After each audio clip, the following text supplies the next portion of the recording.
Alors, aujourd'hui, on va voir le sol.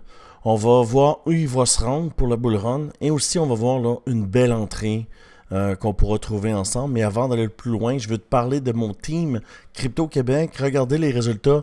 6690, 296 personnes dans le team. Et puis, tu vois ici, lui, il cartonne. Tu as un 1040%. C'est tous des résultats d'aujourd'hui. À tous les jours, je poste certains résultats. Qu'on long ou qu'on short, je pose des résultats. Tu vois ici, un 12X, 1293%, 180%, 104%. Et puis, tout le monde fait des gains dans le team Crypto Québec. Alors, si ça t'intéresse de rejoindre le team, facile, dans le bas de la description, il y a mes liens. Tu prends la plateforme sur BitGet et je te mets là, dans mon groupe Telegram où tu fais partie de mon équipe. Alors, on continue là, pour le sol. Alors, le sol, il y a pump. Le sol était ici. Il nous a fait une belle vecteur sur le weekly. Alors, je vais vous donner tout de suite les objectifs où le sol va se rendre. Et après, là, on va pouvoir déterminer où on peut rentrer dans ce marché-là. Alors, facile, là, pour avoir notre endroit où on va se rendre, c'est facile. Hein? Avec l'indicateur Crypto Québec, tu vois un HL, tu vois un HH. Alors, la cible pour le sol, c'est 336 $. Après, tu as 2,95 et après, tu as 266. Maintenant, il faut se trouver une entrée. D'accord? Puis pourquoi je te montre ça comme ça, puis je prends la fibre, puis ça a l'air si facile? C'est simple. Si tu prends le BTC, d'accord? Et tu prends une impulsion. Alors, regarde quand tu prends l'impulsion, tu descends jusqu'au HH, au Theta I. Tu vois? Ça va où? Ça va à la cible, au 1.6, c'est exactement où on a été.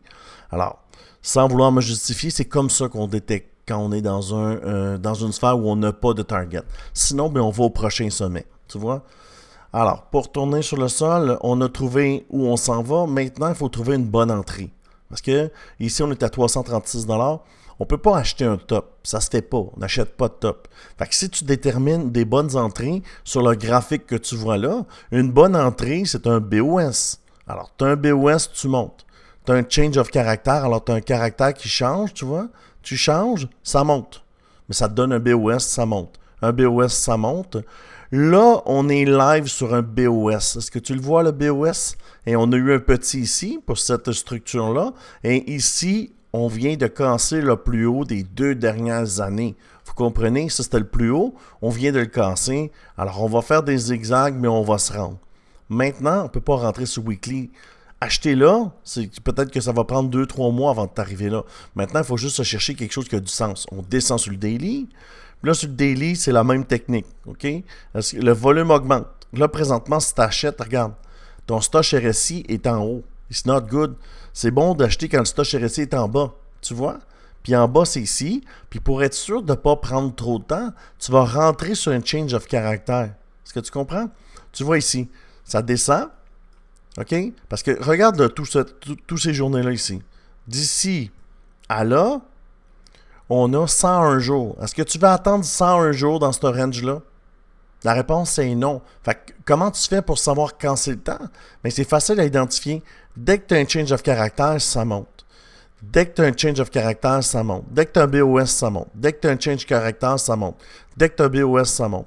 Dès que tu as un BOS, ça monte. Dès que tu as un change of character, ça monte. Alors, tu dois attendre un change of character. Fait que, normalement, ce qui devrait se passer, là, le volume augmente, hein? Ça veut dire qu'on s'en va vers le bull run. Normalement, tu devrais faire ça comme ça, attendre, venir chercher le lot ici, et là, après, viser ta première cible. Ça serait la bonne façon de rentrer. Tu n'achètes jamais directement. Et en plus, les plateformes d'échange, si tu rentres directement, tu payes 2 fois plus de frais. Si tu rentres en limite, ça veut dire que tu prends ici. Pourquoi ici? Facile. C'est exactement ce que j'explique là, dans mon cours de crypto-monnaie. Il y a un lot ici. OK? Ce lot-là, c'est quoi? C'est une mèche, c'est une zone de liquidité. Les gens ont tous mis leur stop sur cette mèche-là. Alors, ce qui va arriver, il va revenir, tu mets ton entrée ici, puis là, tu montes. Maintenant, si on va chercher notre cible, ça nous donne combien de pourcents? Et ça, c'est un idée trading, OK? C'est ce que moi, je vais faire. Je le documente. C'est pas des conseils financiers, d'accord? Même si j'ai un win rate de 80%, ce n'est jamais un conseil financier. Alors, ton premier TP, c'est 37%. Alors, moi, j'aime bien faire ça comme ça. Zone de liquidité, premier TP, 38%. Deuxième TP, on a un beau 54%. Et ici, sur le rebound, on a un 74%. Alors, c'est ce que je vois, moi, pour le Solana. Et avec le temps, il va y avoir d'autres structures et puis on va viser encore plus haut. Même concept, on s'en retourne sur le weekly. Si, exemple, ici, ça devient le HH, il va venir ici, exemple, ou ici, puis on pull back, mais on va tirer notre fib ici de là à là, puis on va monter encore plus haut. Vous comprenez le concept? Facile, facile. Alors, si tu aimes ce genre de vidéo, abonne-toi, like la vidéo. Je fais des vidéos tous les jours là, sur les analyses de crypto-monnaies.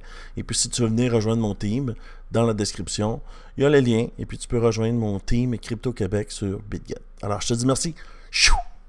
Merci beaucoup et à bientôt.